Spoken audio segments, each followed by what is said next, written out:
तीर्थ यात्रा की वापसी पर एक गुरु और शिष्य किसी नगरी में पहुँचे। उस नगरी का नाम अंधेर नगरी था। शिष्य बाजार में सौदा खरीदने निकला तो वहाँ हर चीज़ एक ही भाव, सब दान 22 पसेरी,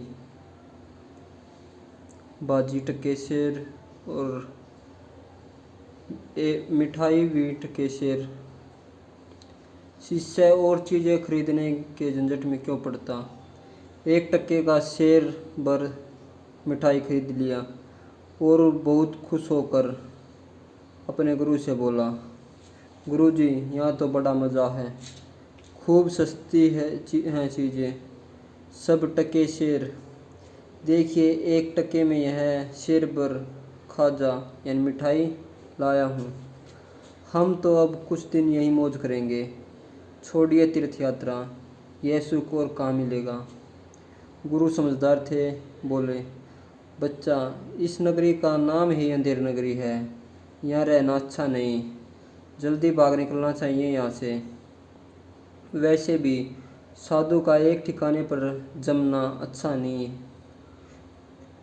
कहाँ है साधु रमता भला, पानी बहता भला।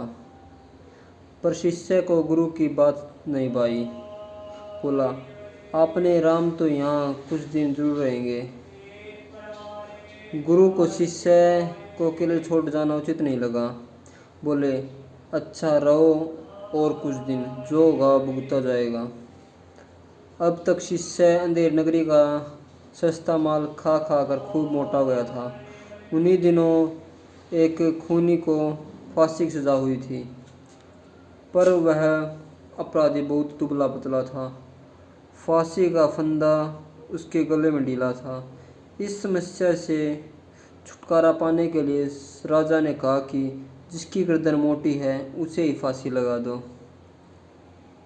अंधेर नगरी ही जो ठहरी। हाकिम ने सिपाहियों को हुक्म दिया कि जो मोटा आदमी सामने मिल जाए उसी को फांसी लगा दो। एक खून के बदले किसी एक को फांसी होनी चाहिए, इसकी हो या उसकी, किसी की भी हो, जीव के बदले जीव। सिपाही मोटा व्यक्ति खोजने चले तो वहीं मोटा शिष्य सामने पड़ा। वह हलवाई के यहाँ खाजा खरीद रहा था। सिपाही उसे ही पकड़ कर ले चले। गुरु को खबर लगी, वह दौड़ी आई, सब बातें लोगों से मालूम की। एक बार तो उसके मन में आया कि इसे अपनी बेवकूफ़ी का फल भोगने दे, पर गुरु का हृदय बड़ा दयालु था। सोचा जीता रहेगा तो आगे समझ जाएगा। सिपाहियों के पास जाकर बोले, इस वक्त फांसी चढ़ने का हक तो मेरा है, इसका नहीं। सिपाहियों ने पूछा, क्यों? गुरु ने कहा, इस वक्त कुछ घंटों के मुहूर्त में फांसी चढ़कर मरने वाला सीधा स्वर्ग जाएगा। शास्त्र में गुरु के पहले शिष्य को स्वर्ग जाने का अधिकार नहीं है। शिष्य गुरु की चाल समझ गया, चिल्ला उठा, नहीं गुरुजी, मैं ही जाऊंगा, सिपाहियों ने मुझे पकड़ा है, आपको पकड़ा होता तो आप जाते। इसी एक बात पर दोनों ने परस्पर झगड़ना शुरू कर दिया।